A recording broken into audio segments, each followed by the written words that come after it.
Oh my god. Why did they make these doors like this? Oh, you're still here. Well, I guess I could tell you about the sequel.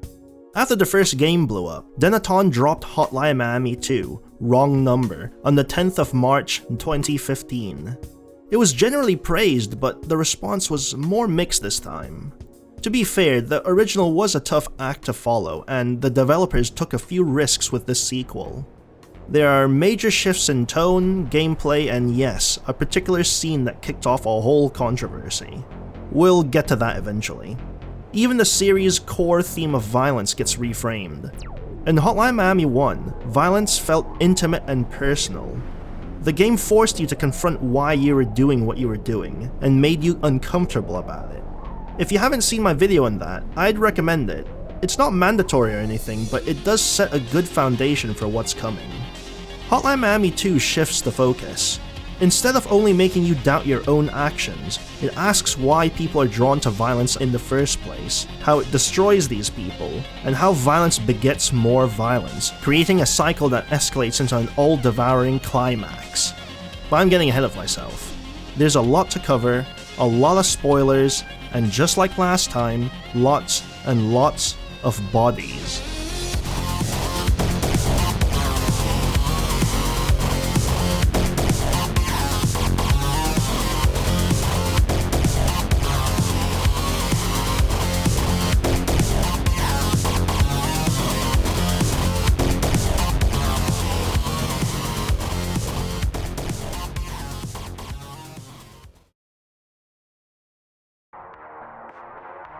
Hotline Miami 2 sticks close to the general style of the first game, but there are a few subtle yet meaningful differences. For starters, the environmental design is more refined. When the first game leaned into a simpler aesthetic, the sequel adds a bit more detail and polish. The color palette also feels darker and more varied. The first game was brighter, sometimes to a dazzling degree. Here the colors are slightly subdued but contrast better, so everything looks cleaner. You especially see the improvement in the character portraits. They're richer and better shaded. Another change is that the scanline overlay is gone. That might sound like a loss for the CRT VHS vibe, but it actually makes the game easier on the eyes. And the VHS aesthetic isn't completely gone. It just shows up elsewhere, like the pause menu, the rewind effects, and the level select. That last one is great. Each stage appears as its own VHS tape, with its own custom cover art that hints at the story and who's involved. It's a small touch, but it sells the meta framing and adds personality. As for the music, Hotline Miami 1 helped popularize synthwave and turned several featured artists into staples of the genre, so expectations were high. The result is a bigger, more varied soundtrack. As much as the first game's OST is a classic, I think this one blows it out of the water. Where the original leaned into lighter, energetic synths, often in major key, the sequel goes harder with darker synth and more minor key melodies. Paired with the moodier colors, the whole game feels heavier and more ominous. You hear it most in the level completion tracks. In the first game, it's celebratory in a way that says, "You did it!"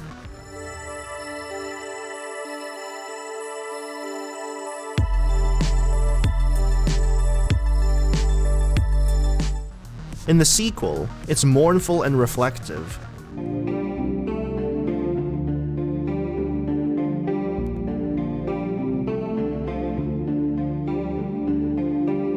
What exactly is there to mourn? We'll get to that. But first, let's talk about the gameplay. On the surface, the core mechanics of Hotline Miami 2 are pretty much the same. You go to a location, wipe out everyone inside, rinse and repeat. So if the fundamentals are unchanged, why do people argue that the gameplay is either better or worse than the original? Well, this sequel is a good example of how a difference in level design and character variety can reshape gameplay. Levels are much larger this time, which means longer missions and a slower pace. Where the first game was punchy and immediate, this one demands patience. Whether that's good or bad depends on your taste. With bigger maps, you often can't see far enough ahead.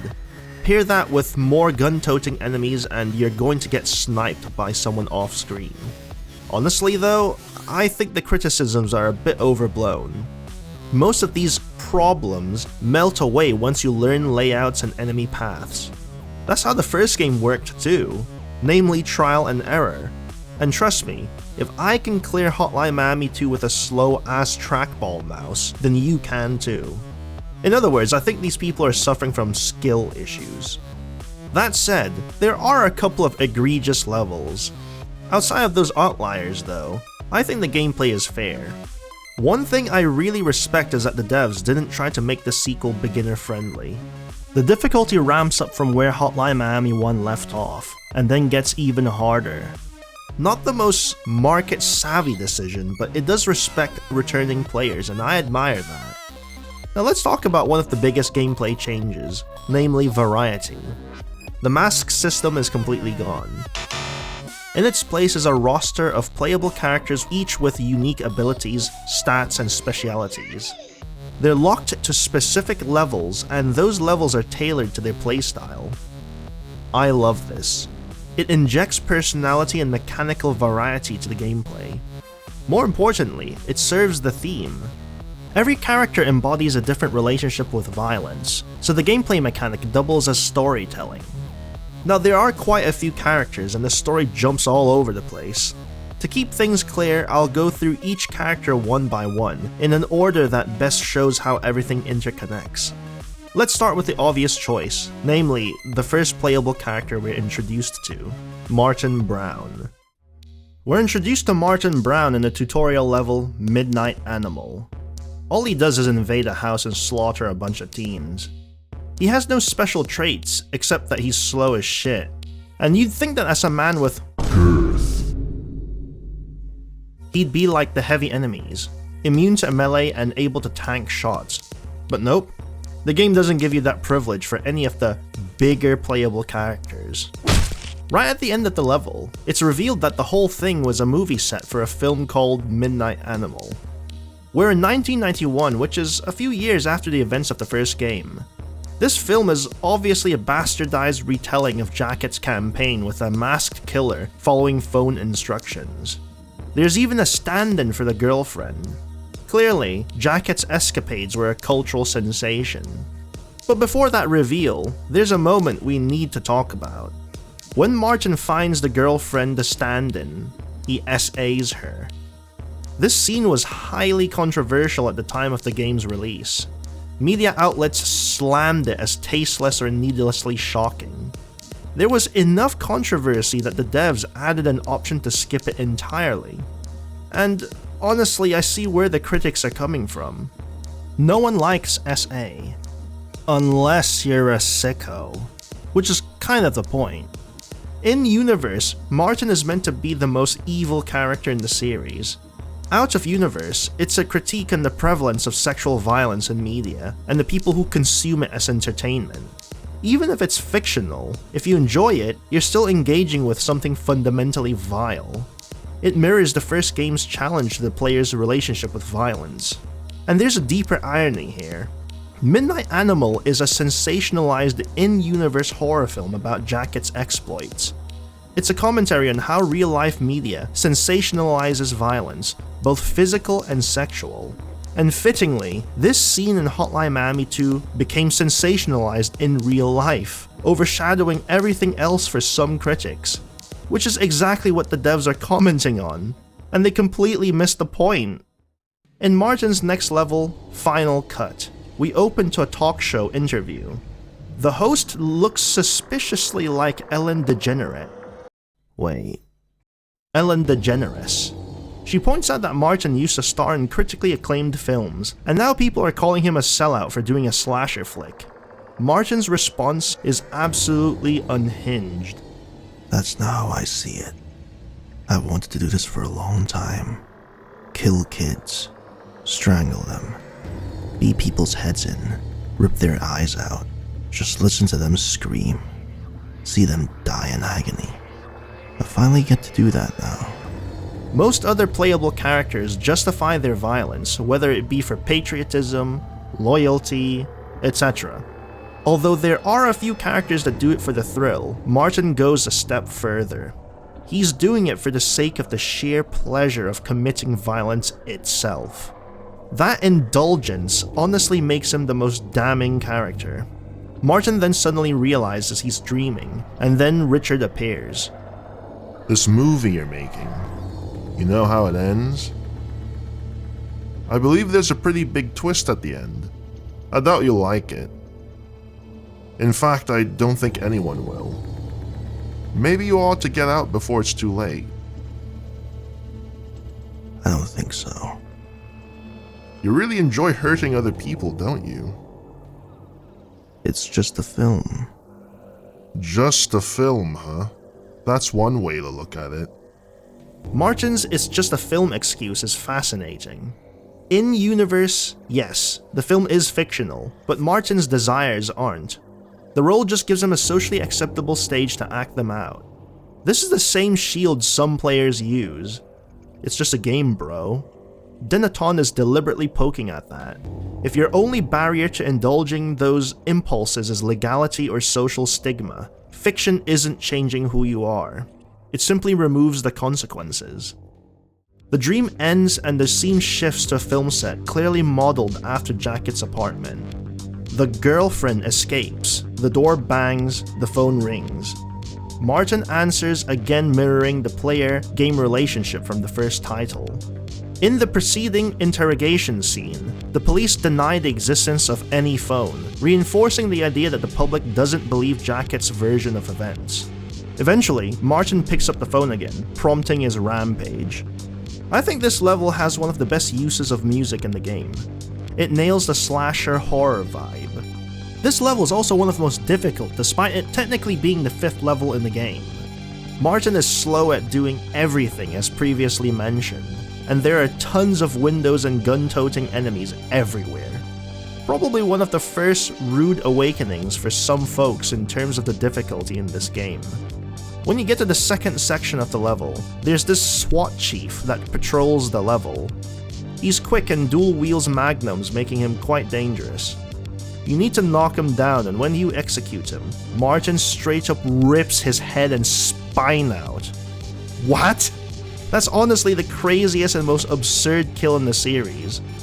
Then again, this is supposed to be a slasher film. After clearing the level, Martin uses the SWAT chief's keys to reach the girl. When you open the door, she shoots him several times.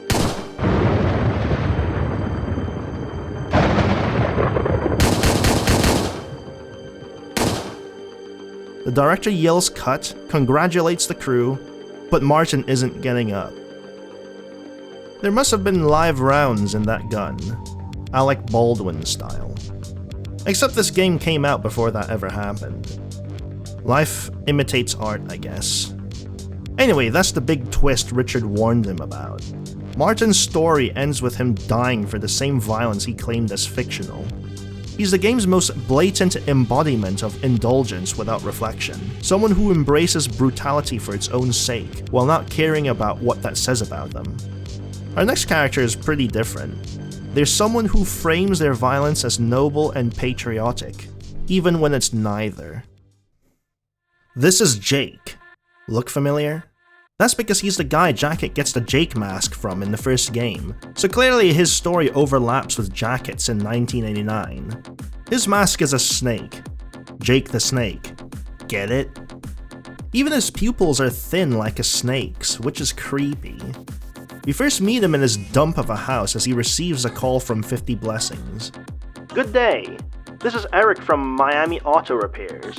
I'm calling to tell you we have finished service. Hello? Who is this? Let me talk to your boss, okay? Swing on by to Northwest 12th Avenue Place and pick... Hey! I'm talking here! We guarantee you the best service in town.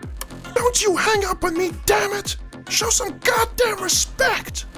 Yeah, he is a bit of an asshole, but that doesn't stop him from going to the address and slaughtering everyone inside. Jake's most defining trait, other than the fact that he's obese and stupid, is the fact that he's an ultra-patriot. From the Dixie on his couch to the big-ass truck he gets later on, this guy's a caricature of a true red-blooded American. It's pretty clear the devs are satirizing players who took 50 Blessings propaganda at face value in the first game. Gameplay-wise, Jake uses 3 different snake-themed masks, and honestly they're pretty fun. First up is the Jake mask, which has the same effect as in the first game. It makes all throwable objects become instant kills. Incredibly useful, assuming you remember to use it. I tend to forget and play like it's not there, to be honest with you. Next is Irvin, which starts you off with a nail gun. It's got a large ammo capacity and it's completely silent. If it weren't for its slightly janky accuracy, this would easily be one of the best weapons in the game. Finally, there's Dallas, which is basically the chunky cousin of the Tony mask from the first game. It lets you kill enemies with your fists, but at a slower punch speed than Tony. What makes this one amazing is its special ability.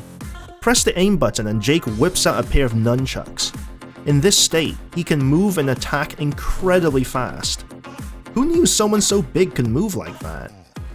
The catch is the ability is on a short timer, and starting or stopping it leaves Jake frozen for about a couple of seconds, which is enough time to get your face bashed in. Still, pulling off a clean nunchuck combo is incredibly satisfying. Once Jake clears this level, he has the option to take a pile of money. Well, he is an impulsive dumbass, so I think it makes sense if he takes it. Soon after, we find him trying to get a celebratory tattoo. The tattoo artist tries to book him in for an appointment, but Jake wants it immediately. Friday? What do you mean? You can't do it now? It has to be today! Today's a special occasion! I'm celebrating! Sorry boss, can't help you. We're all booked up for days. Oh, is that so? What kind of business are you running here? You just lost yourself a customer, you Russian asshole! Whatever you say, boss. What a fucking Karen. Seriously. By his next appearance, Withdrawal, Jake's upgraded to a big truck and bought an arcade machine with the money he stole. Priorities, right? His next call sends him to Northwest 159th Street, but instead of going there, he detours to a 50 Blessings office. He barges in ranting about the calls he's been getting, and suggests that they use the same tactic to take the country back from the Russians. The manager insists that they have no idea what he's talking about. Then Jake finally realizes they are behind it. I swear, this guy is such a moron. If I was the manager, I would be very worried right now. Keep your secrets safe? Yeah, fat chance. Pun intended. And I have something important to do, if you know what I'm saying. Heh. Like, bro, you may as well have winked. Anyway, he finally heads off to his next mission. This one's unique with 2 possible outcomes depending on how you complete it. If you fail in the last floor of the level, Jake gets captured and interrogated. He doesn't spill a thing like a true patriot and is executed. This is his canonical fate. In Hotline Miami 1, we later find his corpse and mask in that same interrogation room. If you clear the final floor, however, the 50 Blessings manager meets you and leads you to a safe spot. He leaves briefly, during which you can choose whether or not to take a floppy disk. This choice is important for another character later on. When he returns, he has a gun. Jake cluelessly asks what it's for before the manager shoots him, calling it just a precaution. So either way, Jake dies. And his reason for violence can be summed up to one word: patriotism. Unlike the other masked killers we play, Jake is the only true believer in 50 Blessings' cause, despite not fully understanding it. In the canonical ending, that loyalty keeps him silent under interrogation, but it's also what puts him there in the first place. In the alternate ending, that same loyalty doesn't save him from being executed by the very organization he serves. And that's the irony. Jake is the perfect, useful idiot. Whether he dies at his enemy's hands, or by the organization he serves, his fate shows how violent nationalism becomes a self-perpetuating cycle that destroys even its most loyal followers. Speaking of loyal followers, this is the Henchman. We're back in 1991. He's a longtime member of the Russian mob and the current leader's most trusted lackey. When we meet him, he is having a little heart-to-heart with the boss. Alright, I want out. I'm getting too old for this. I'm feeling too soft. Too soft? Too soft for what? Shooting people, putting my ass on the line. Been having these dreams. Oh my god, what's with all the death flags in this scene? He's literally doing that trope where a character announces their plans to retire before getting killed. Spoilers, I guess. The son tells him he can leave after one last job, and so the henchman heads off to a Colombian gang-controlled chop shop. Gameplay-wise, he has no special stats or abilities, but the silenced pistol he starts with and the level's design do a lot of storytelling. That pistol holds exactly 12 rounds. The first section of the level has exactly 12 enemies. It's a subtle way of showing he's a prepared and experienced operator. After clearing the place out, he grabs a duffel bag of cash from the safe. On the way out, he bumps into a guy called Andy. Despite the mission being called No Mercy, the henchman spares him. Maybe he really is getting soft. That choice will bite him later on. Back home, his girlfriend Mary greets him. He tells her he's out of the mob and going to bed. And instantly we're in a dream sequence. He's driving a convertible down the highway, bag of money in the back, when Richard appears in the passenger seat. Nice car you've got here. Where are we going? I'm going away. Far away. Anywhere. Doesn't matter to me. Are you sure? Do you even know where you're heading?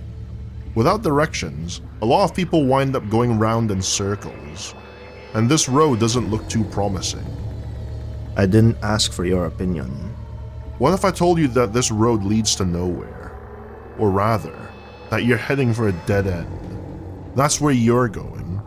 You're closing in on it. Closing in fast. But you already know that, don't you? This is very much in keeping with Richard's character. He's part foreshadowing, part calling out the fact that the henchman has no purpose without his mob life. You'll see soon enough. By the way, did you forget to bring your girlfriend? That's a good point. Where is Mary in this escape fantasy? He wakes up, checks under the bed for the money, only to find it gone. Then he finds Mary's note. Hi honey, I'm so sorry about this. You would have done the same thing if you were me. Love, Mary. I find it hilarious that she signs the letter with Love, Mary. Like, hi honey, I'm sorry that I'm betraying our love, but really you would have done the same thing, so our love is a sham. Love, Mary. Seriously, what a bitch. Either way, the guy loses everything in a single night. And that's really the point of the henchman. The lack of a name is deliberate. He's meant to humanize all the faceless Russian mobsters we've been mowing down since the first game. Any one of them could have had their own life and aspirations, just like him. Like the grandfather in the first game, the henchman is a man worn down by years of killing, ready to step away before the violence takes what he has left. Unfortunately, he doesn't have a cause or community to retreat to. He only has a girlfriend who robs him blind and a future that vanishes overnight. In the end, he escapes the violence only to find that without it, there's nothing left.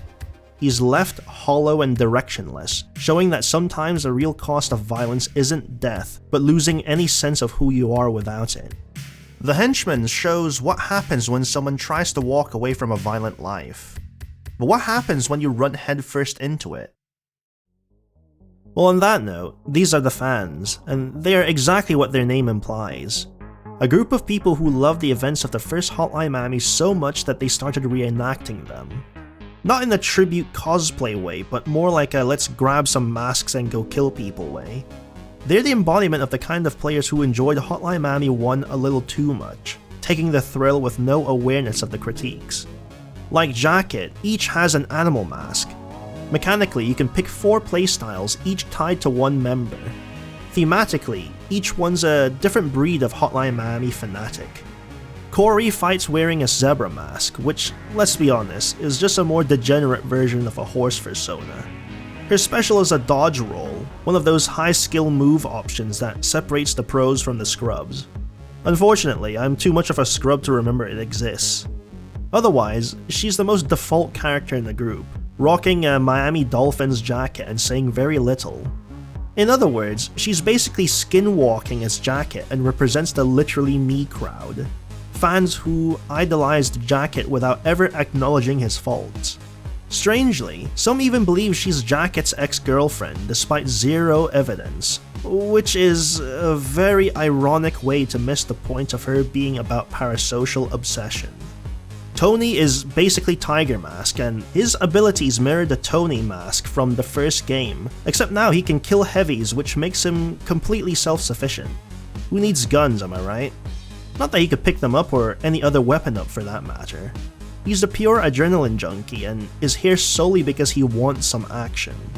Tony represents the fans who are here for the pure thrill of violence. Mark is a bear.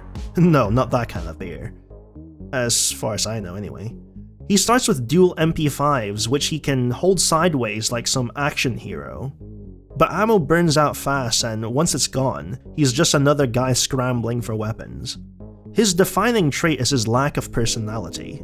Seriously, he's bland compared to the others, which might be intentional. He feels like a jab at the kind of fans who define themselves entirely by the media they consume. Strip away their association with pop culture and they have nothing left. Alex and Ash are the swans. Like things 1 and 2, they can be differentiated by the numbers on their masks. Alex wields a chainsaw, while Ash starts with a pistol and can pick up any gun once his ammunition has been depleted. To be honest with you, they're insanely OP, since you can use Ash's gunfire to bait enemies, then mow them down with Alex's chainsaw.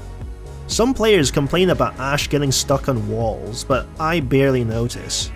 Their raw utility overshadows any jank. They're the main inciters of the group's killing sprees, and the most enthusiastic about them. Thematically, these two represent fans who not only enjoy violence, but also celebrate and instigate it. The fans make their debut in Down Under, at a Halloween party full of stand-ins for the real-life musicians who contributed to the game's soundtrack. For some reason, they hate everyone at the party. Other than that, it's a straightforward kick in the door and kill everyone kind of introduction. The fact that it's Halloween is actually a nice touch. It's the ultimate horror LARP holiday, which fits perfectly for a group whose entire goal is LARPing as their favorite mass murderer. In Moving Up, the gang hits a building supposedly full of junkies and lowlifes, after a friend asks them to find their sister. Any shred of credibility in their motives evaporates instantly when Tony admits he just wants action, and Alex openly agrees. And just to really underline how full of it they are, if you try to approach the girl you're rescuing after she tells you to leave her alone, she kills you, forcing a restart. Yeah, clearly she didn't need or want saving. If you think about it, this is a subversion of Jacket saving the girlfriend in the first game. Execution is a follow-up to No Mercy, the Henchman's level. You find the Henchman high off his tits on whatever pills the sun gave him, and in a bit of twisted irony, it's implied in another level that the fans are killing him as a favor to Andy. You know, the guy the Henchman spared in No Mercy. Here the fans proceed to kill the Henchman in an excessively brutal fashion despite his pleas.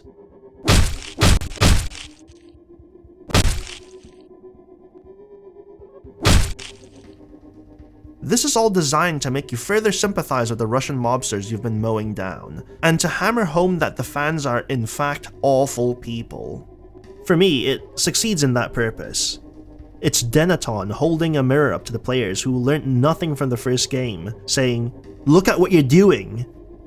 Into the Pit finds the group fully basking in their own notoriety. The fans decide to go on another spree, purely for drugs at Alex's insistence and because there isn't anything better to do. This sentiment is extra vile when you remember they just killed the Henchman in the last mission. They're awfully flippant about killing people. The level starts off normally enough until they discover a massive body disposal operation. It's creepy as hell. Death Wish serves as the fans' final level.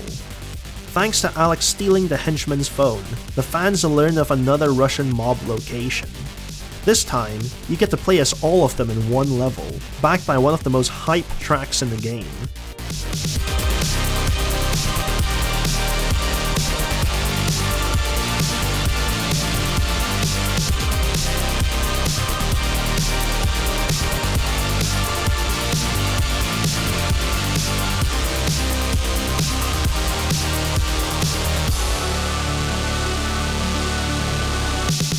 It perfectly sells the epic action scene vibe the fans want to project, and fittingly, it's all for nothing. By the end of the level, they each get picked off, which continues the thematic irony in the game. They lived for violence, and violence is what ends them. The fans are Dennaton's way of calling out a specific type of Hotline Miami player. The ones who took all the violence and style from the first game but ignored the critiques entirely. They have no self-awareness or deeper purpose, and ultimately fall victim to the very thing they celebrate. Tony does survive the level, but to see what happens next, we'll have to shift focus to our next character. This is Manny Pardo. Yes, we finally get to play as a cop. But before you start imagining yourself as some noble lawman cleaning up the streets, well, you'll see. We first meet him in a diner, having a strangely awkward exchange with a waitress. Leaving already? You don't look too good, are you okay? Been a stressful day. You wouldn't believe what they have me doing. I should probably go home and get some sleep. Alright, you have a nice night. You too, sweetheart. It's the first time we see him and he's already off-putting. The way he calls her sweetheart feels so sleazy. From there, he heads to a shopping center that's being raided by a gang. Mechanically, Pardo's all about guns. His melee attacks are slow, but he's the only character who can execute downed enemies with firearms. He's especially deadly with two-handers, particularly shotguns, which fire ridiculously fast in his hands. The game even provides a shotgun in the trunk of his car in this level, which provides a good indication that this is his weapon of choice. Once he clears the shopping center, cops confront him at the entrance, only for him to flash his badge and claim he's a detective. Somehow, that's enough for everyone to ignore the fact that he just massacred an entire building's worth of people. This whole situation is so absurd. It's the kind of thing that would pass as badass in an 80s action film, but here it's just psychotic. In the outro, we meet Johnson, who's canvassing another crime scene linked to a local serial killer known only as the Miami Mutilator. Yeah, looks like you've got a serial killer on your hands, Pardo. Same MO as the guy we found last week, message and all. I'm innocent, they forced me to do it. Yeah, right. Haven't heard that before. Johnson's clearly mocking how cliched the killer's calling card is. I wonder who the killer could possibly be. Do we know a guy who, I don't know, speaks in cliches? Yeah, you've guessed it, Pardo's the killer. He's such a desperate attention seeker that he'll take fame in any form, even if it's the infamy of a monster. By the way, here's a fun fact. Manny Pardo is actually based on a real serial killer cop, who was also called Manny Pardo. True story. This guy must be some kind of psycho, huh? Creeps me out. Guess it'll make the press happy though. Goddamn vultures. Hilariously, Johnson shoots him down immediately, saying the murder isn't even gruesome enough to catch the media's attention. Then we get this glorious gem. God, this city sure makes your skin thick, huh? I was born with thick skin. It's so try-hard and unnatural, so LARPy that it became a meme called Pardo posting. In Dead Ahead, we open with Pardo paying Alex a little visit. She scrambles to hide her incriminating gear before answering the door, only to find Pardo already inside. Pretty sure that's illegal without probable cause or a warrant. While he's in there, he takes the opportunity to plant a wallet in her kitchen. Totally not suspicious. He says he's looking for Ash. Alex claims Ash moved out and she doesn't know where he is. That's when Pardo drops this incredible chat-up line. You're his sister, aren't you? I can see you got the good genes. You're very pretty. This guy has negative charisma. Before leaving, you can check the trunk of his car where you'll find a man bound and gagged. I'm sure he'll be fine. From there, Pardo heads to the docks and boards a ship which is implied to be Colombian gang territory, and proceeds to clear it out single-handedly. This level is infamous, and it absolutely filters some players. It has the highest enemy count of any level, tons of gun-wielding enemies, and windows everywhere. All of this combines to make a challenging level. When it's over, another cop calls him out for being reckless. Honestly, the real question should be, how the hell did you survive? In fact, this is one of those rare moments where Pardo does come across like a legit Dirty Harry type, which clashes against the devs' larger point about him being a pathetic attention seeker. Then again, maybe it's intentional. It could be a satire of the hard-boiled action detective archetype, meant to point out that most of these heroes would be seen as monsters in real life. Then comes the post-level crime scene. Wouldn't you know? No wallet on the body. Probably because it's sitting in Alex's kitchen where Pardo planted it. Well, at least he got a bit creative with the victim. Poor kid. Maybe he was upset that the papers haven't made a bigger deal of him. These scumbags seem to crave attention. Yeah, good one. Nice self-report there, Pardo. He also mentions how it's been a rough night before leaving. Yeah, I fucking bet it's been. The next time Pardo shows up is in an outro for Death Wish, where we finally get to see what happened to Tony. In the outro, he walks onto the scene, disregards the SWAT chief's protests, and heads straight for Tony. Tony surrenders, but Pardo isn't having any of it. Oh, you want your 15 minutes of fame? Well, I don't think so. You know what happens to thugs like you? See, that's what happens. He kills Tony purely out of jealousy for the attention the fans have been getting, proving himself to be a petty, jealous piece of shit. Caught is Pardo's final level, and also chronologically the final level in the series. It opens with yet another Miami mutilator scene. This time, the body's in an absolute state, far worse than the earlier victims. Pardo has clearly escalated his methods in his desperation to make headlines. The chief's gonna be on my ass with all the press this will get. I think this line is telling. It shows the tug of war between Pardo's two egos. The cop who wants praise for his work, and the killer who wants notoriety for his murders. It's too bad both entail violence. I mean, really, what actual police work does he even do? Eventually, he leaves the scene and goes back home, where he can check a newspaper in his kitchen about possible anti-Russian unrest tied to the upcoming Russo-American Coalition conference.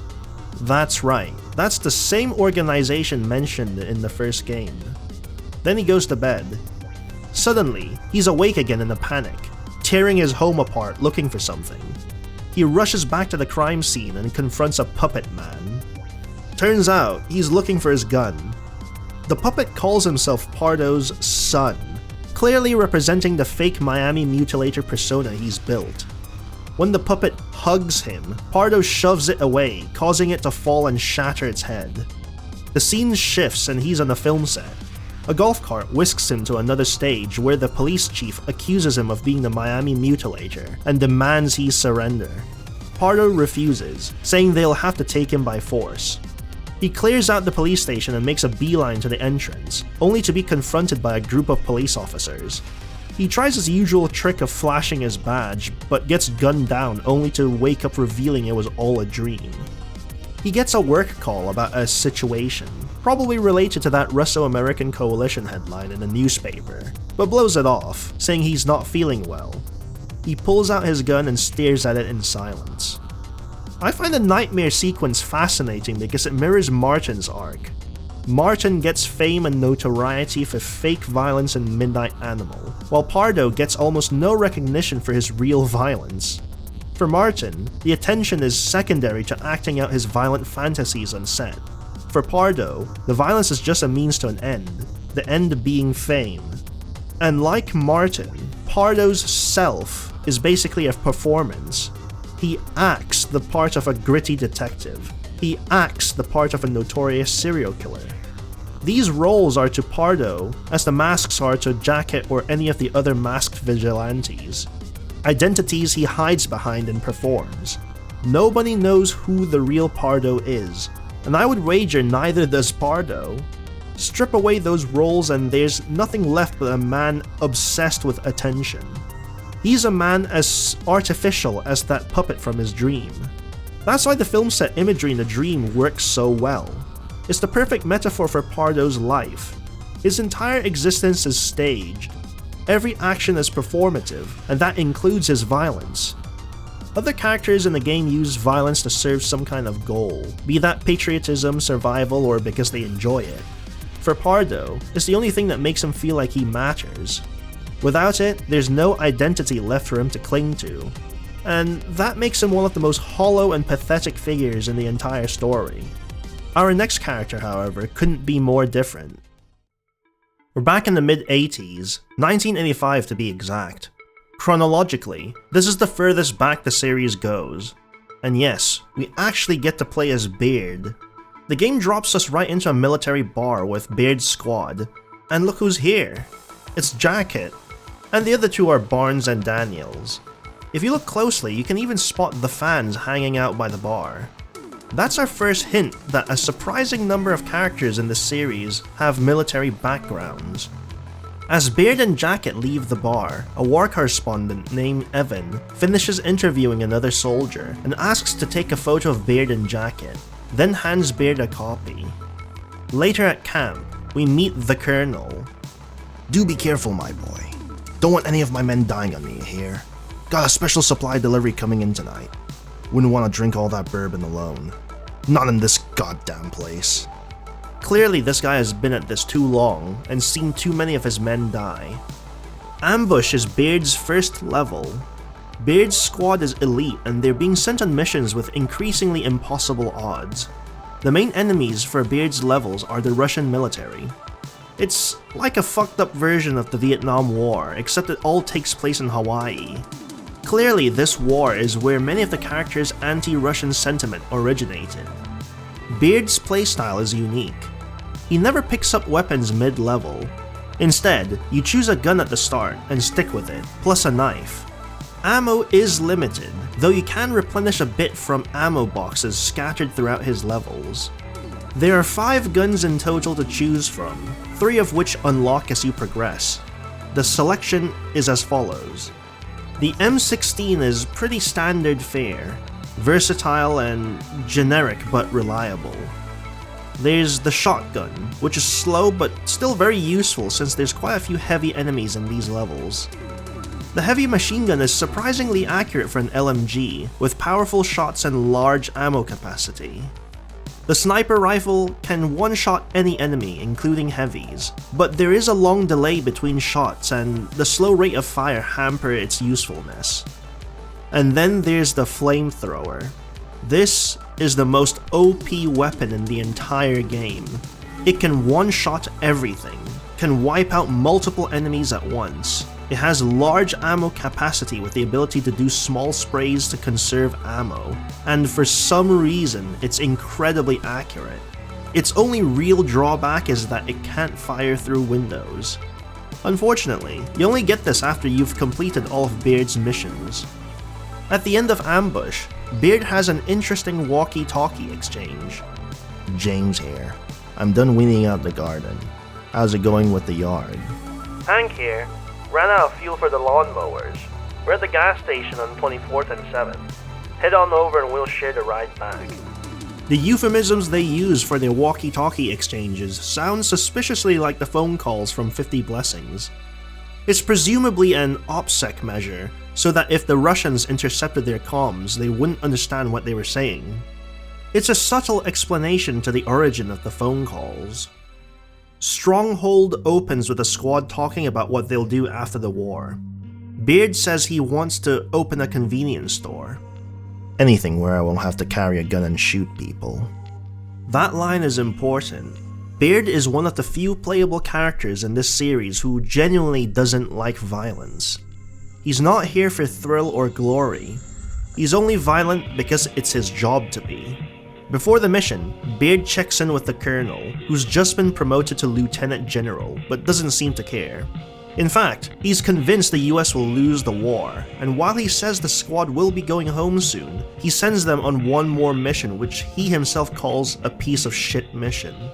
He even tells them not to get killed for nothing, showing both his cynicism about the war and his genuine concern for his men.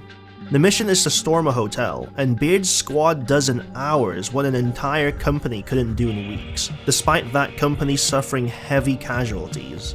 It's honestly ridiculous how much they're hard carrying the war effort, and it now makes total sense why Jacket is so effective in the first game, given he's a part of this incredible squad. Casualties is Beard's final mission, and it's just as bleak as the name suggests. Before we even start, we see the Colonel's hut. What the fuck is this? He's skinned the Panther's head and drew the 50 Blessings logo and an American flag. The squad's already talking about how this final mission is suicide. They're sending only 4 guys to capture an entire power plant. Suddenly, the Colonel pops up, wearing the skinned Panther's head as a mask with the 50 Blessings logo engraved on its forehead, and launches into a speech that serves as a thematic recap of Hotline Miami 1. Do you see this? Can you see my face? This is my true nature. You see, don't you? This is who I am. This is who we all are. We're animals. There's no denying it. A bunch of goddamn animals. They're sending us out to slaughter or be slaughtered. And here we sit until they tell us what to do and how to do it. No will of our own. Just mindless obedience. We don't even know why we're fighting now, do we? All we know is that deep down, somewhere in there, we enjoy it. Destruction and violence. It's just part of our nature. This is basically the mission statement of 50 Blessings, and it's heavily implied the Colonel is the founder of the group. Give animal masks to people to reflect the fact that we're animals, and send them to slaughter or be slaughtered. And deep down, we enjoy it. That's the exact meta-critique the devs threw at the players in the first game. Beard manages to talk him down and the tension deflates. The next morning, Beard checks in with the Colonel. The Colonel says they'll be sent home tomorrow, but admits he doesn't believe it. It's obvious he expects they'll die before then, though it's also clear he genuinely cares about his men. Now, onto the mission itself. I'd say this is the second mission that filters a lot of players. People always hype about Dead Ahead, but I've always found this level to be the hardest in the game, and that's even with the OP flamethrower. Wide open spaces, constant sightlines through windows, many gun-wielding enemies, and the game loves spawning you into disadvantageous situations, like stepping out of an elevator directly into a patrolling rifleman's line of fire. I guess this does make sense considering this is supposed to be a suicide mission. Once Beard reaches the control room, it's shown that the Russian commander has already lost it. He's already killed all the technicians before turning the gun on himself, and apparently triggered some kind of self-destruct sequence. Unfortunately, one of the elevators your squad tries to take explodes, badly injuring Barnes and Jacket.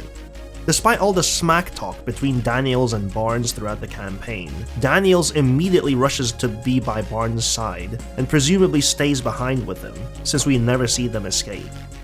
Beard drags Jacket to safety, and breaks radio protocol for the first time, giving their exact location for evac. It's a nice little moment that symbolizes Beard's departure from the military, and the wider conflict of the story.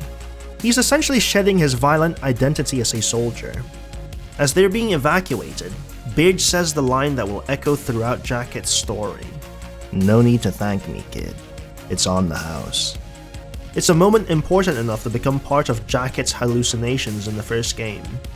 Beard even hands him the photograph from Ambush. Of course, this is the very same photograph from the end of Jacket's story.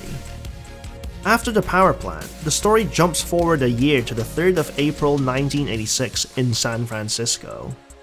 Beard actually got his little shop, just like he said he would. He's on the phone with Jacket, still speaking in that cryptic way. Sorry to hear about that. Things like that are never easy. Well, yeah. You know what they say. Time heals all wounds. It's clear that Jacket relies on Beard for more than just having saved his life in Hawaii. It seems like Beard was a grounding presence for him. So you remember that photo we talked about from Hawaii? Did you ever get around to sending me a copy of it? Right. Well, whenever you get the chance, man. Look, there seems to be something going on outside my shop. I'm gonna go have a look, okay? Alright, talk to you later. Bye. He steps outside, and then the nuke hits.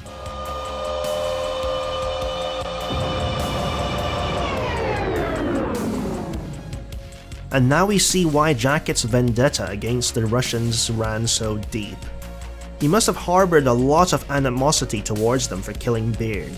And suddenly, the ending of Jacket's story in the first game carries even more weight.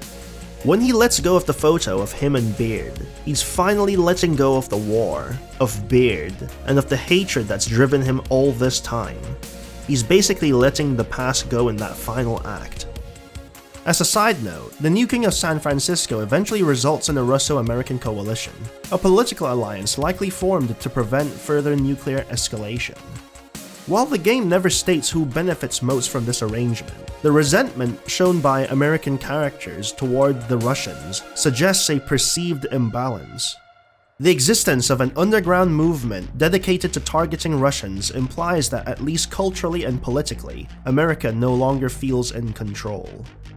From a wider context, the Hawaii conflict sets the whole series in motion.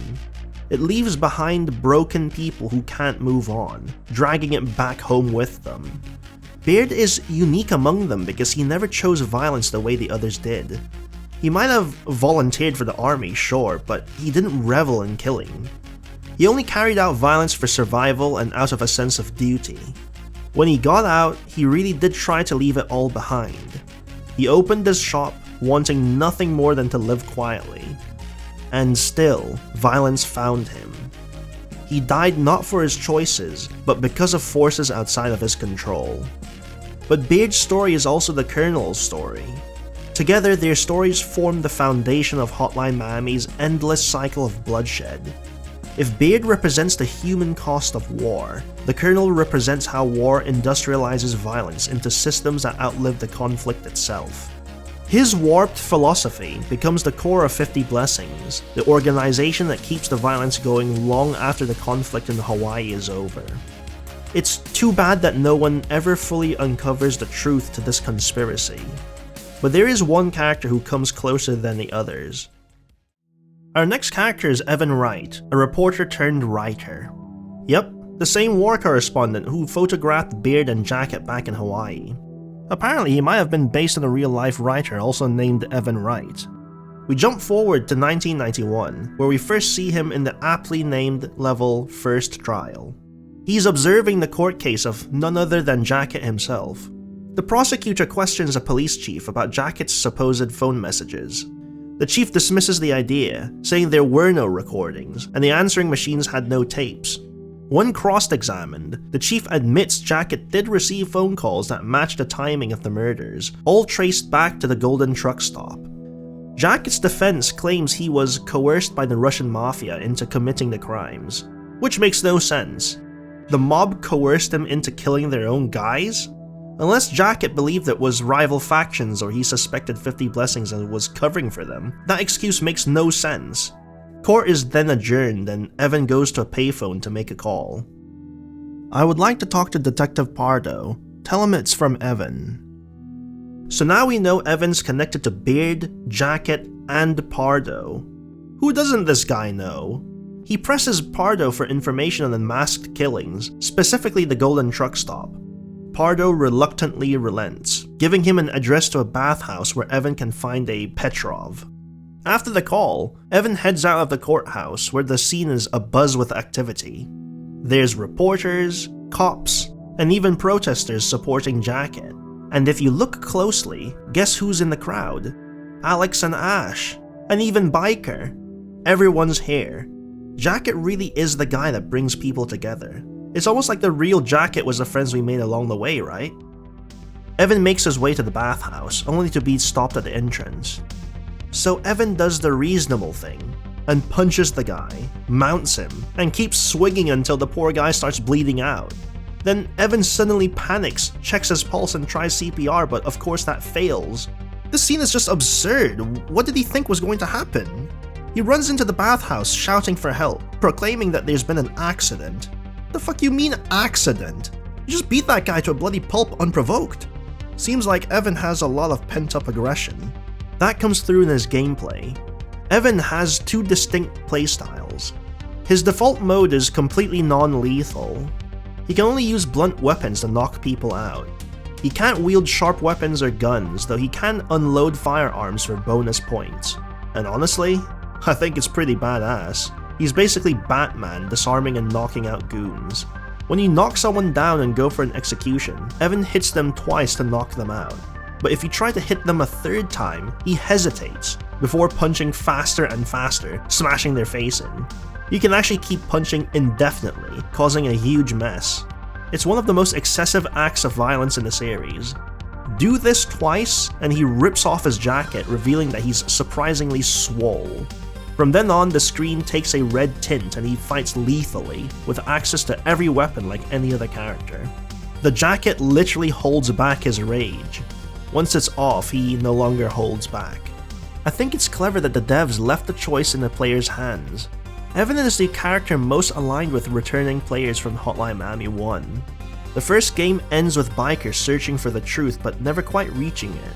Evan picks up that same torch, so I think players would naturally gravitate towards him. At least that's my opinion. And then the devs hand you a choice. Play him with restraint or as a raging killer. So it's another test. Are you really chasing the truth for its own sake, or is the truth just an excuse to unleash your inner rage? Will you exercise restraint like Evan tries to, or will you peel off the jacket and admit that the violence is what you came for all along? Evan eventually makes it to Petrov in the sauna, and turns out it's the same guy who interrogated and killed Jake. This book you're writing, it must be very important to you. Risking your life to come talk to me. You sure got balls. Come to think of it, why is Evan writing the book? For fame? Money? To discover and broadcast the truth? Or maybe because he remembers Jacket from the war and feels connected to him somehow? The same question could be asked of the player. Why do you care about finding the truth? Petrov lets Evan ask two questions. For Evan's first question, he asks if Petrov thinks the masked killers were really vigilantes. Petrov dismisses the idea. The masked killers were too organized and well trained. Evan's second question is, why were the Russians targeted? I can't tell you what they were after, but they effectively destroyed our whole organization. And then they were gone. They knew what they were doing and they seemed to be trained very well. We caught a couple of them alive, tried to break them. None of them talked. Not a single one. It must have been very disconcerting for the Russian mob having a bunch of animal-masked randomers systematically dismantle your organization. In that context, it's actually really strange how more people in-universe don't assume that the attacks were part of a larger conspiracy, considering the targets were mainly Russian mobsters. Then again, maybe the average American was just glad to see the Russian mobsters gone, given what happened with the Hawaii conflict and the nuking of San Fran. Now, if you didn't clear the level fully, every surviving mobster will just stand outside the sauna, pointing their weapons at you, but still let you walk away. There's something so funny to me about this awkward interaction. Afterwards, Evan meets Pardo at a bar. That guy Petrov, he wouldn't see me. Almost got beaten up just trying to get in. Yeah, and you might have killed some people too, remember? This line is hilarious if you played the level lethally, because it makes it sound like Evan is in denial about straight up murdering everyone in the bathhouse. Which raises an interesting possibility. Maybe the lethal playstyle is all in Evan's head. The canon completion method is likely non-lethal, and the lethal playstyle represents his violent fantasy. The next level, Subway, shows us more of Evan's personal life. Out of all the characters in the game, he's the only one who's a family guy. He's got a wife, kids, and a home that actually feels lived in. On the kitchen table, there's a note from his wife, Sharon. It's such a stark contrast to everyone else we've played. He has the most conventional and grounded life out of them all.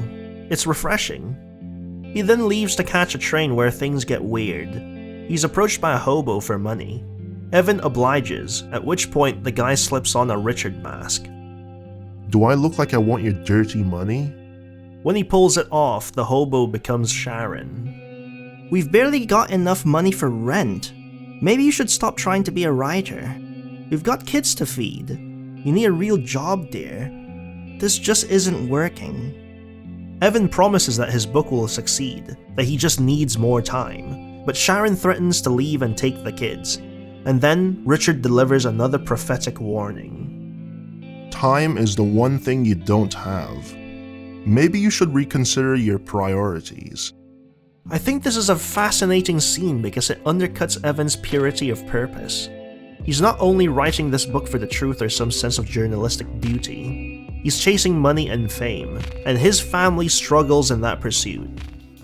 From there, Evan steps off the train into a subway station, crawling with gang members.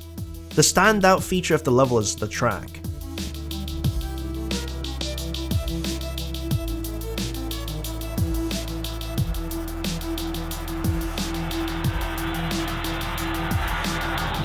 It's a fan favorite despite it being very trippy. Otherwise, the level is standard, apart from the gang leader who bangs his pipe to alert enemies, though he goes down as easily as anyone else. After clearing the subway, Evan visits a lady who just so happens to be the mother of Richter. Rosa admits she always felt guilty, like she held him back because he spent so much time caring for her. She recalls him acting strangely around the time of the killings, saying he was meeting old friends. I never knew he had any. Oh man, I feel kinda bad for the guy. Imagine your own mother saying that about you. She says even in prison, he never shared details with her, which confirms Jackett's canon choice in Hotline Miami 1 was to spare Richter. Even more surprising is the fact that he's since escaped prison, which honestly makes him seem way more competent than his first game portrayal. She won't reveal where he is, but agrees to give him Evan's number if Richter ever calls. With her permission, he snoops around Richter's room upstairs, where he finds a stack of cassette tapes, all carefully labeled with dates. And what machine uses cassettes? Yep, looks like Richter saved his messages from 50 Blessings, and that's the end of the level. But there's one more important thing in this level that we need to talk about. If you check the phone in Evan's house before leaving, you'll find a message. Someone claims to have information about the masked murderers. Apparently, Evan put out an ad offering $200 for any leads. The caller tells him to meet him at Hank's bar. When you arrive, you can see the parking lot is full. Recognize any of these vehicles? They're the same ones driven by the other playable characters. Inside, it's even more surreal. The bar is full of familiar faces. The fans, the son and his henchmen, Jake, Pardo.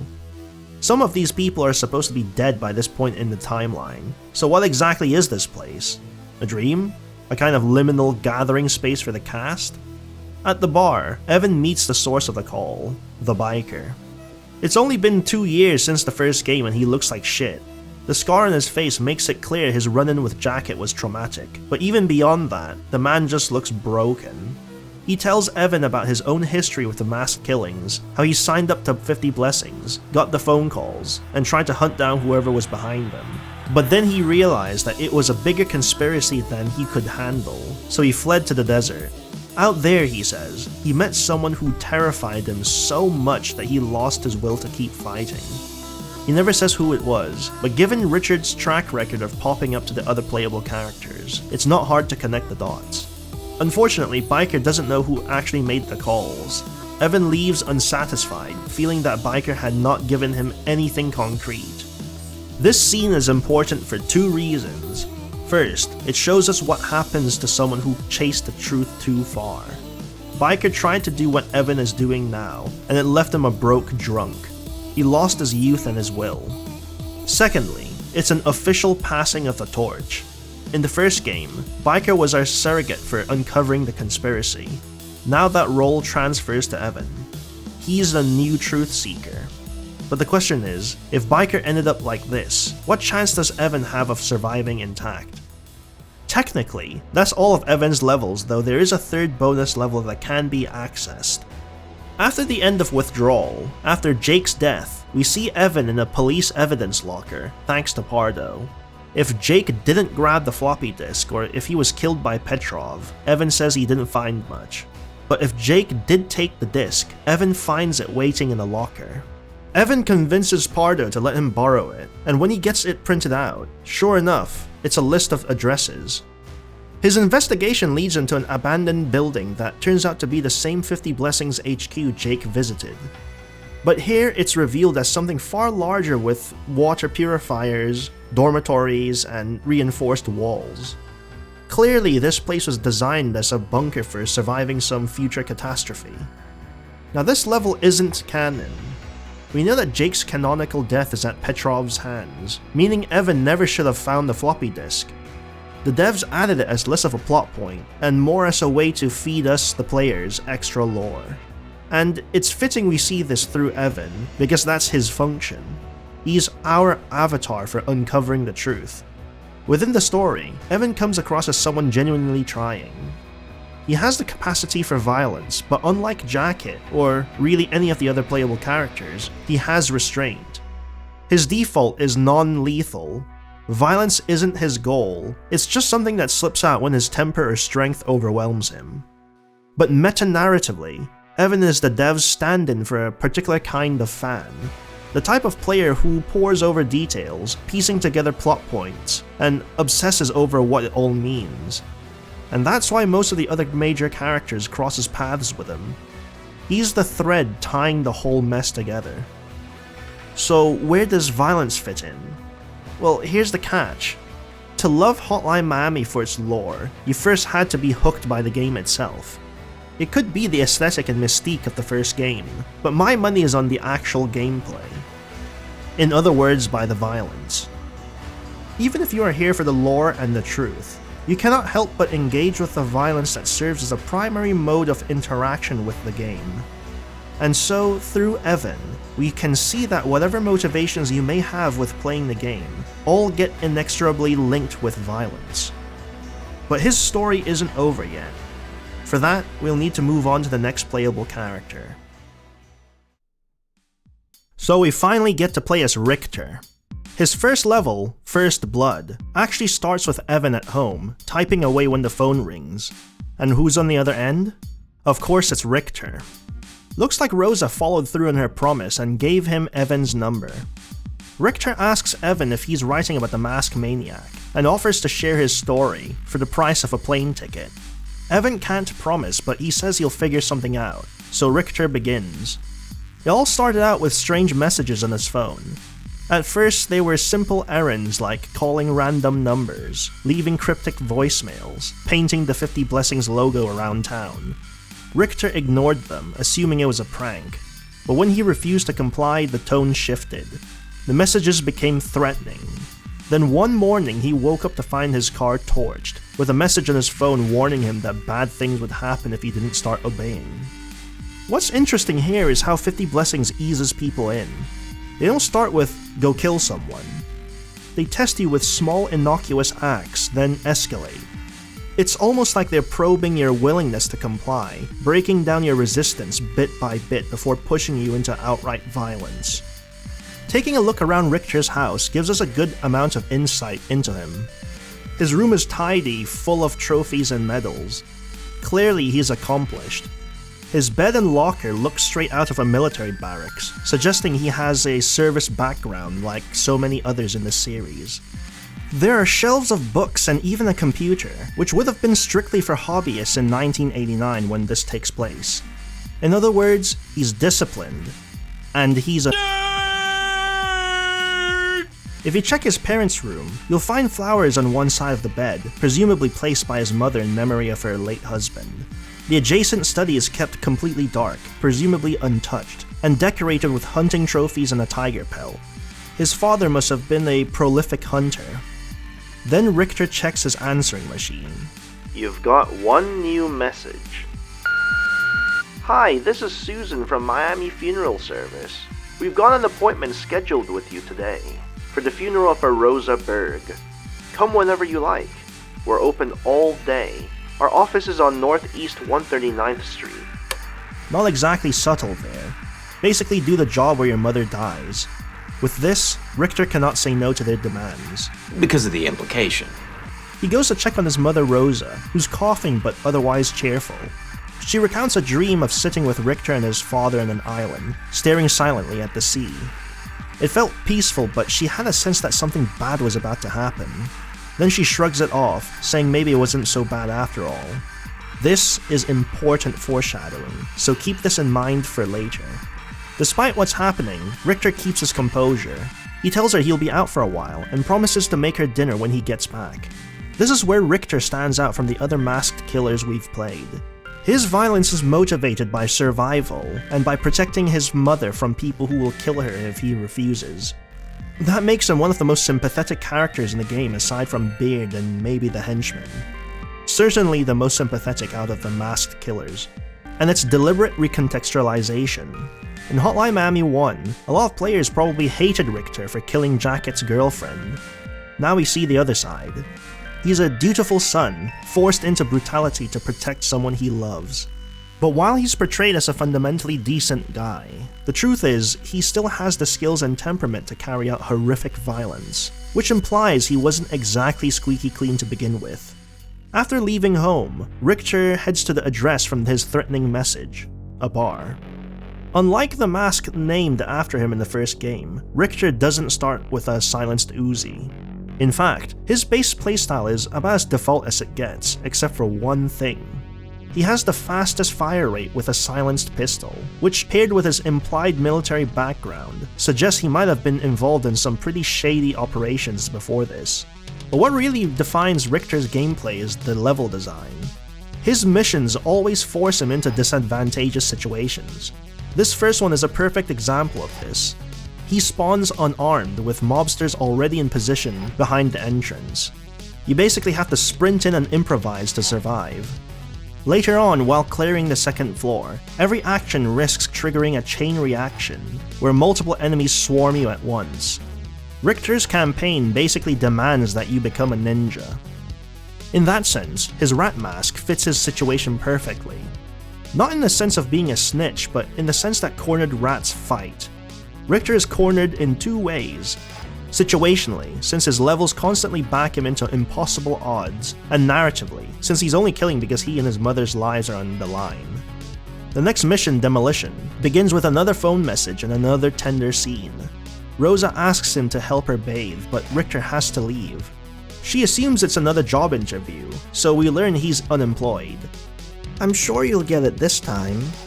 Don't get your hopes up, Mom. Finding work ain't easy. "You're such a bright young man. They're sure missing out. Don't worry, you'll find something eventually." I like the dynamic between Rosa and Richter.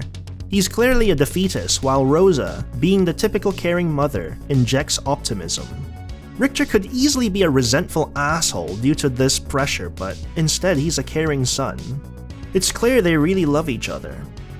The mission itself is a little tricky with fake walls that enemies can see through, but otherwise it's unremarkable. Afterward, Richter returns home to find Rosa collapsed in the bathroom. She insists she's fine, coughing through her words, and begs him not to call a doctor. The fact she's this sick already in 1989 makes it pretty shocking she's still alive 2 years later when Evan meets her. In the next level, House Call, Rosa's suspicions finally surface. I guess he can't shake off motherly intuition. He lies, saying he's just going to the bar to meet a friend. Rosa, hopeful as ever, says maybe he could bring this friend over for tea sometime. "It's been awful long since we had any guests." This line quietly paints a picture of just how isolated Richter's life has been. Rosa even notes that his father was a loner too. Between his temperament, his mother's dependency, and the pressure of his situation, Richter's world has basically shrunk to just the two of them. I can understand why Rosa worries for Richter. When she's gone, who will Richter have left? Richter's final level, Release, opens not with him but with Evan. Time has clearly passed since their first phone call. His house is a mess. Papers, articles, and drafts are everywhere. Half of his bed is unmade, with notes spilling onto Sharon's side, and the kids' room is empty. Clear signs that she really did leave with their children, as foreshadowed early in the subway scene. This is symbolically showing that the book has consumed Evan's life, replacing his family. After grabbing a fresh notepad, he tells Richter he's ready to continue the story. We then jump to 1990, with Richter in prison awaiting trial. He gets a visit from two familiar figures, Dennis and Dennaton, the janitors from the first game, though Richter, of course, doesn't recognize them. Why are you here? Tying up some loose ends. Just a little precaution. Seems like it wasn't really necessary. That phrase, just a little precaution, is the exact same one the 50 Blessings manager uses when executing Jake. What a weird coincidence. Richter tries to make sense of it, but the janitors are as smug and douchey as ever. They imply his usefulness is over and leave, not even bothering to explain. The fact they feel like they need to rub it in is such a dick move. Afterward, Richter heads back towards his cell, but instead gets directed to the prison yard, where he's ambushed by a hulking inmate with 50 tattooed on his cheek. No prizes for guessing which organization he's working for. The fight itself is rough.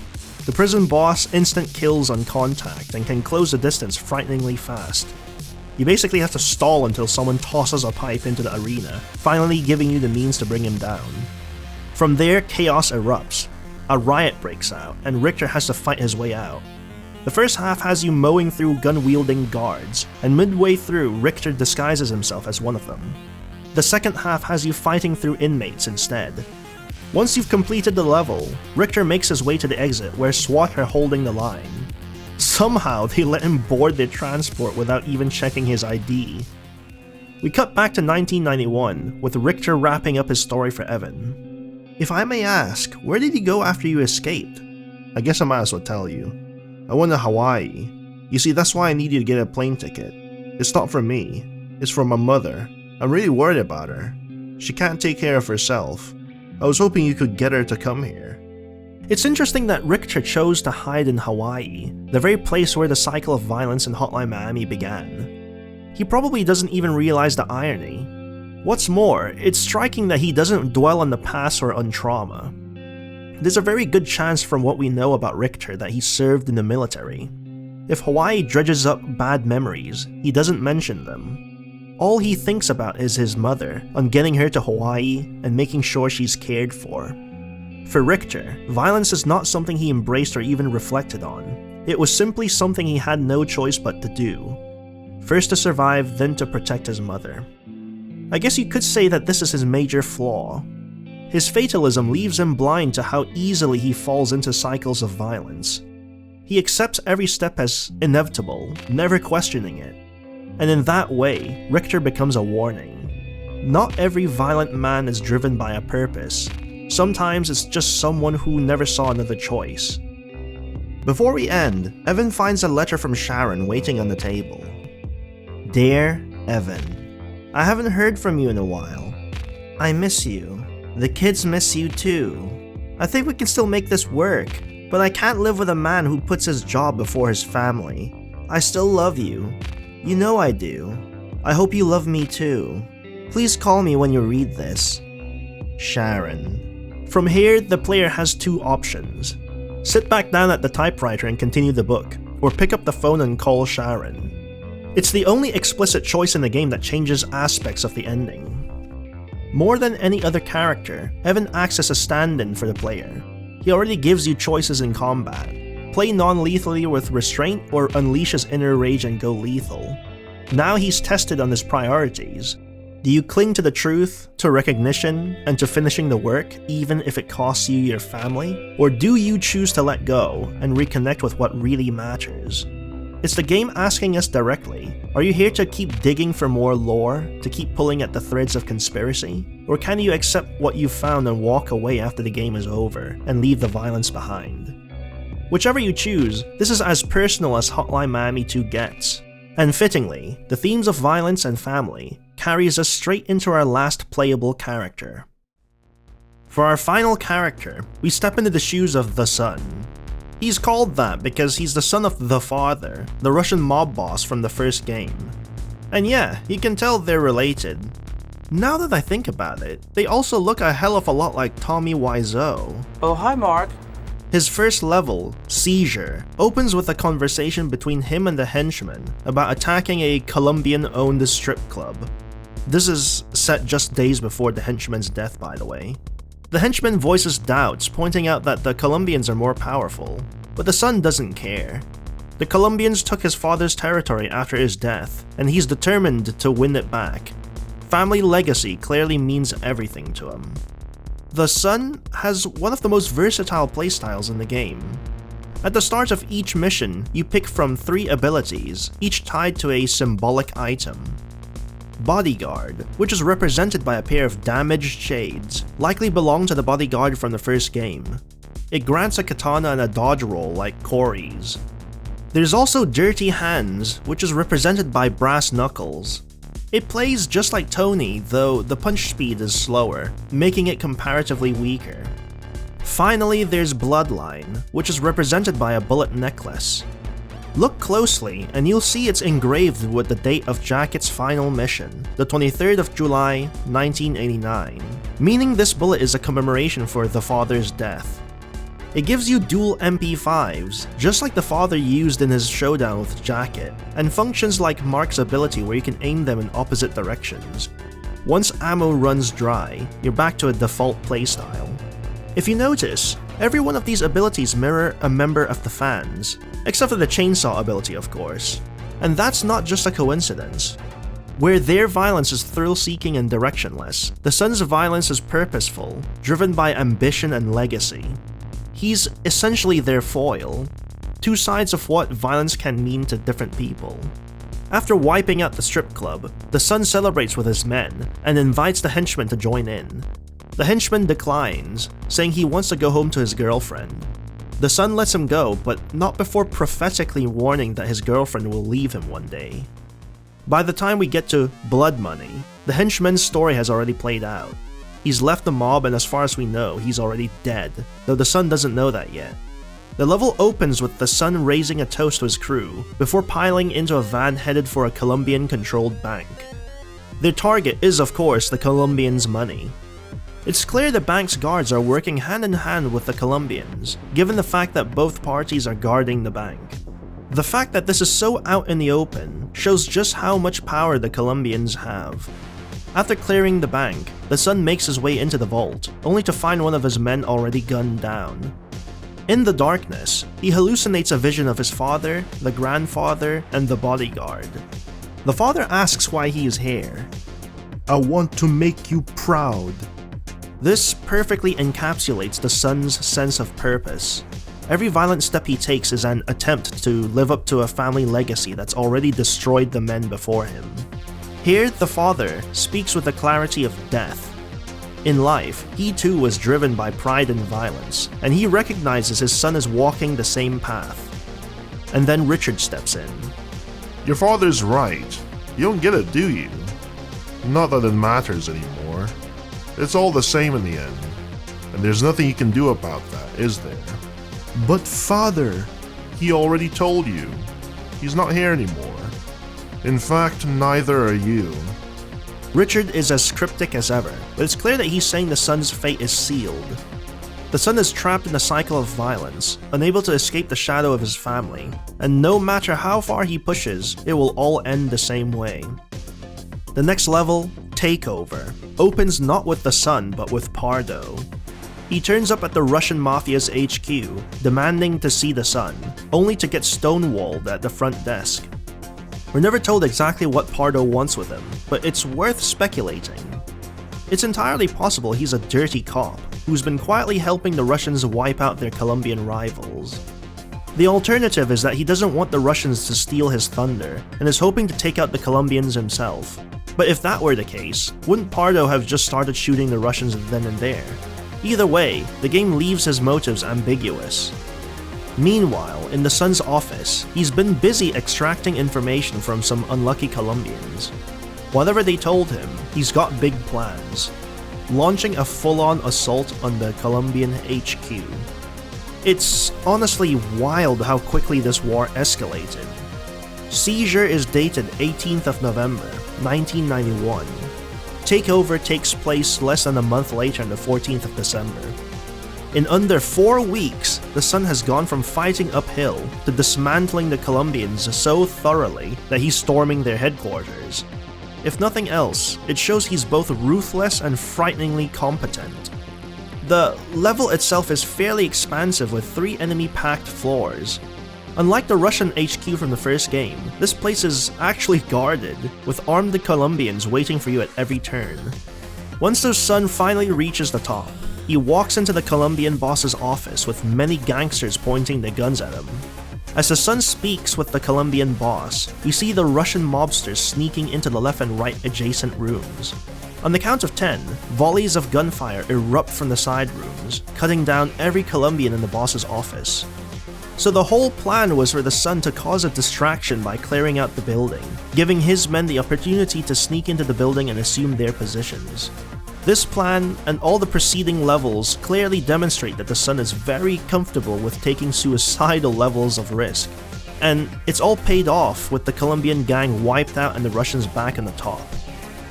The final level, Apocalypse, takes place on the 20th of December 1991, which is the exact same day as Death Wish. Remember that phone call Ash answers on the Henchman's phone? Turns out it was the Sun on the other end. After tossing the phone aside, the Sun begins downing pills. One of his men warns him to slow down, but he doesn't care. He keeps taking them until reality itself starts to slip. His men vanish from the room, time skips forward in flashes, and when one bursts in panicking about something, likely the fans' attack, the Sun sees him moving at hyper speed. The next moment, he's picking up the shotgun from a nearby counter, and the man is gone, leaving behind a bloody trail. The level kicks in with Fuck It by Light Club blaring. It's the perfect soundtrack for the Sun's drugged out delirium. He slaughters his own men and fights the fans, each one appearing as grotesque animal monsters. The action feels frenzied and completely unhinged.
And then it all ends on the rooftop.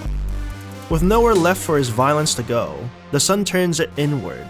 He steps onto what he thinks is a rainbow, only to throw himself off the building, going out swinging in his own deranged blaze of glory. That's the irony of his arc. His violence had a clear purpose, to live up to his father's legacy and cement his own name. And he actually succeeds, destroying the Colombians thoroughly and restoring the Russian mob's dominance. But it doesn't matter. The same violence that fueled his rise also consumes him. His ending is a dark reflection of Jacket's, where Jacket, a masked assassin, killed the Russian mob's leader and eventually found a way to let go. The Sun, the mob's new leader, kills a bunch of masked figures and crashes out. Jacket stands in silence on the balcony, while the Sun dives headfirst onto concrete. Again, it's like poetry, so that they rhyme. It's a representation of the cycle of violence. There may be minor changes, but it eventually circles back, ebbing and flowing until it ruins everyone caught in it. And there can only be one conclusion for its continual existence, as we shall see in the ending. We cut to Hawaii, back to where this all started. It's the 28th of December and Richter and Rosa are sitting on the sofa watching TV. The program they're watching is interrupted by an emergency broadcast. We are interrupting the program for an emergency broadcast. The President of the United States has been assassinated. A press conference in Washington was interrupted by a league of armed men. During what appears to be a coup d'etat, the president was shot and killed. The Russian president was also shot dead in the chaos that ensued. The ringleader of the uprising appears to be a US Army general. At this time, no official statements have been made. Experts believe this will be seen as an act of war against Russia. They fear the repercussions may be severe. Stay tuned as we will be reporting live from... So yeah, looks like 50 Blessings finally pulled the trigger on their plan. I mean, which other US general do we know of? Additionally, this moment can be seen as the culmination of the Colonel's ideology. A belief that violence, taken to its absolute extreme, is the only way to resolve what the Hawaiian conflict left unfinished. The war ended not with closure but with catastrophe. The bombing of San Francisco and the uneasy formation of the Russo-American coalition brought with it no victory or justice, only a fragile compromise. For the Colonel, this coup was probably the only way to force a permanent end. But if it isn't obvious by now, he's completely lost his grip on reality. Much like Colonel Kurtz in Apocalypse Now, he's been broken by war and emerged convinced that only total destruction, born from ultimate violence, can bring peace. And now, in his madness, he tries to make the world conform to that belief. At this point, Rosa suddenly puts on a Richard mask, and Richard himself takes over the scene. I had a feeling things would catch up with me. Are they on to me? It's kind of funny that Richter assumes Richard is here because he's been found out. It shows how small his world still is. He thinks in terms of hiding from 50 Blessings or the police, even as the emergency broadcast just made it clear that the entire world is about to end. Ironically though, he's not wrong. Things did catch up with him. His part in the cycle of violence is finished, and now the cycle itself is collapsing. Richter asks how much time he has and if there's anything he can do. Richard tells him no, and Richter, ever the fatalist, accepts his fate. And then the nukes drop. Richter and Rosa are wiped out in an instant. I also find it interesting that Richard chooses to appear to Richter and not to any of the other survivors. I suppose it's because out of all of them, Richter's arc feels the most unfinished. He's a man who's spent his life convinced he has no real choices. His reason for violence was for him and his mother's survival. Richard shows up here to cap off his story, and to make it clear to the player that even the most reluctant participant ends up the same way as all the other characters. From Richter, we transition to Evan. If you chose for him to keep working on his book, we see him typing away before pausing, noticing the nukes, and being wiped out. If you chose for him to reconcile with his family, we see him sharing a meal with them before the nuke hits. On paper, the outcome's the same since he dies either way, but the choice is still significant. The game is asking, what really matters when faced with inevitable annihilation? The truth, the glory, and the validation of your work? Or spending your final moments with the people who love you? It's telling that the game even lets you redo this choice. If you pick the book, you can replay the level release and choose family instead. In a sense, that's the devs offering the player a kind of symbolic rehabilitation. A chance to step away from the violence and the obsession with the series, and instead let it all go. Next we transition to Pardo. He's barricaded his apartment with his sofa. There are empty bottles near him, and he's got his gun pointed at the door. He's paranoid, possibly drunk, and waiting for consequences that never come. When the nukes fall, his back is to the window. He doesn't even face his end.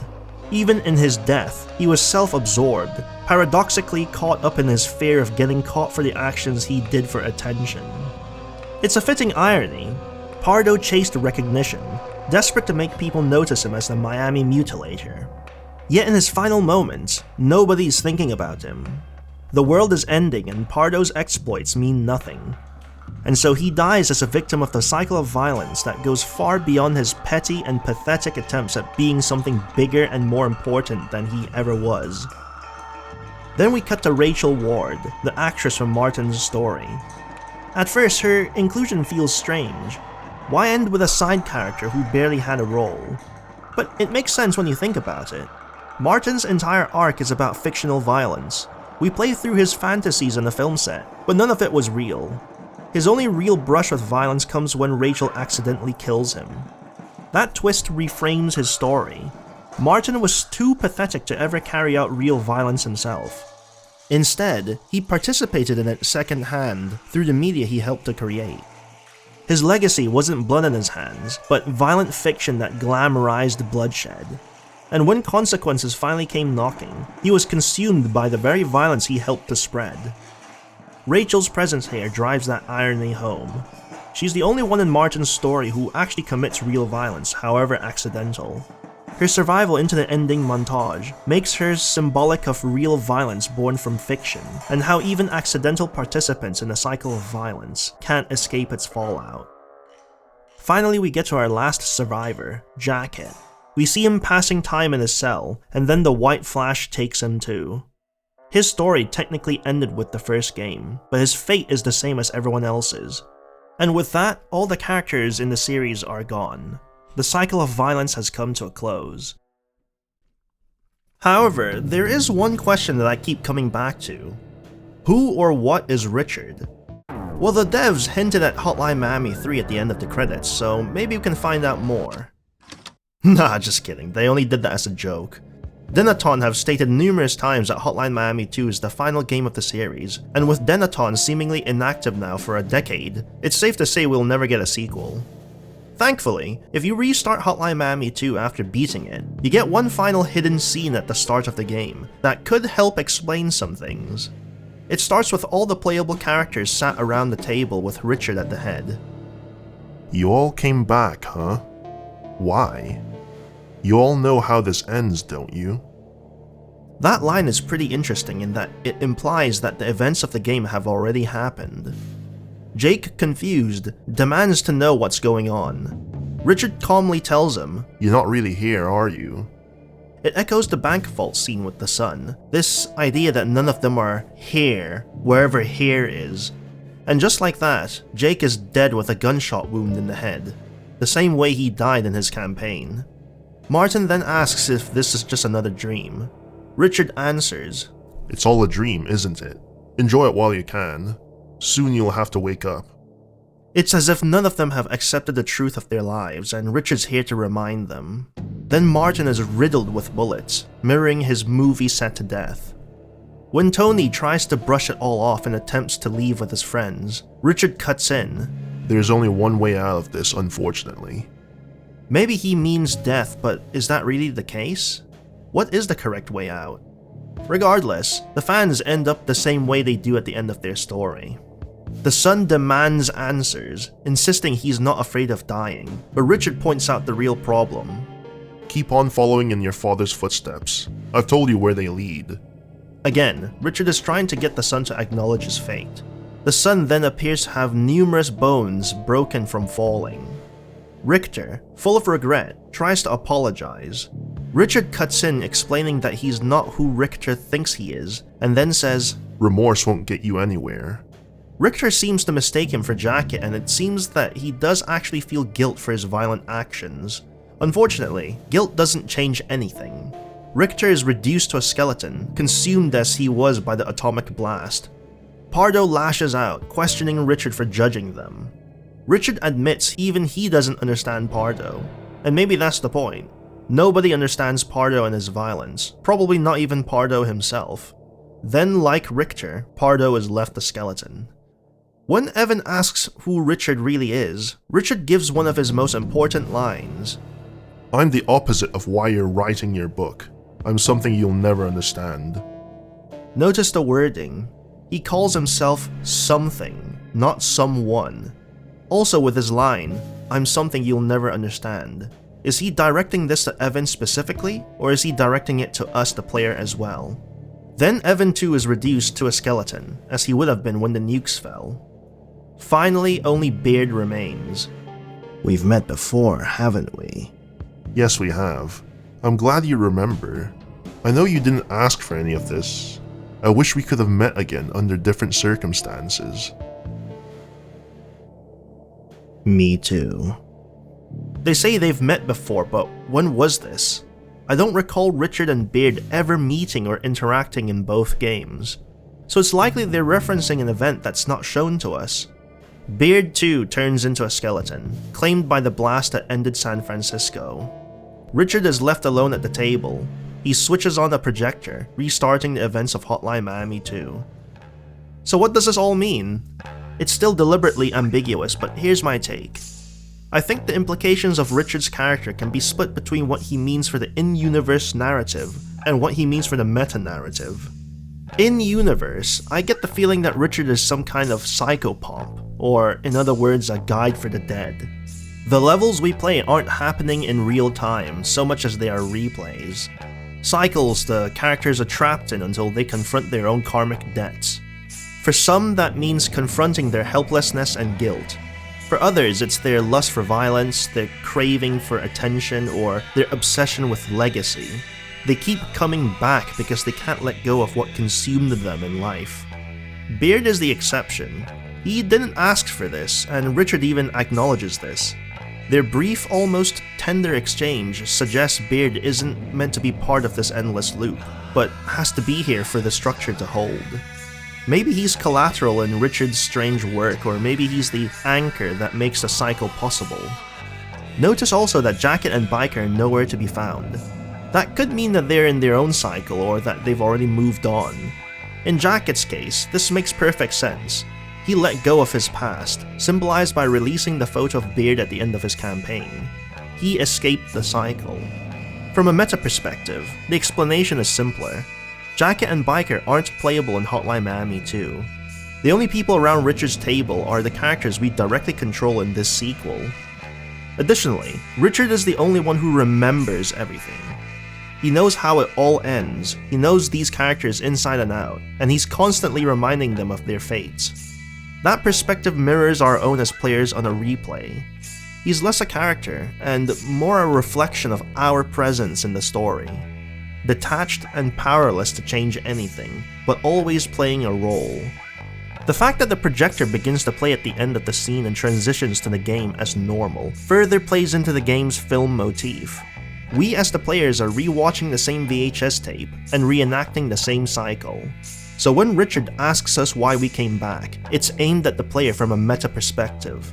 The cycle of violence is as much ours as it is the playable cast's. In this sense, Richard is the dev's last reality check. A reminder that all the violence, all the events of the game are ultimately meaningless. It's just a tape we keep replaying. And in this way, Hotline Miami 2 is hostile to its own audience. It gives us everything we want, then turns to ask, why did we want this in the first place? It's essentially a continuation of the dev's critiques of the player's role in violence from the first game. So that's Hotline Miami 2. A sequel that, unlike the first game, isn't about any single person, but about a cycle that encompasses a multitude of characters. And yet, no matter how different their motives are, they all meet the same end. Violence consumes them all. In my video on Drive, we looked at the personal cost of violence and how it isolates a man from the people he cares about. In my video on the first Hotline Miami, we explored the relationship players have with the violence we partake in video games. The devs gave us all the thrill of violence, then turned the mirror back on us asking why we enjoyed it. And now in Hotline Miami 2, we see violence as something all-encompassing. Something that is not only personal but systemic. A cycle that doesn't stop with one man in a jacket but spreads across society until it swallows everyone, leaving nothing behind. It doesn't matter if you fought for your country, for the truth, for power, or just because you thought it was cool. In time, it will consume you all the same. So we come back to the same question the first game asked us. Why are you doing all this? Not just why did you start, but why do you keep coming back, even after you understand what it costs? It's not an easy question, and as mentioned in my previous video, there may not be an answer. The sequel makes clear the futility of violence, no matter the motivation. So what does that mean for us, the ones who keep pressing play, repeating the cycle over and over again? But maybe there is a way out. Jacket didn't escape because he was better. He escaped because he stopped playing his role. He let go. The others couldn't, and so they're trapped, replaying the same cycle in a kind of purgatory. As for us, the players, we can let go too, or press play again. That's the only choice the game leaves us. What will you choose?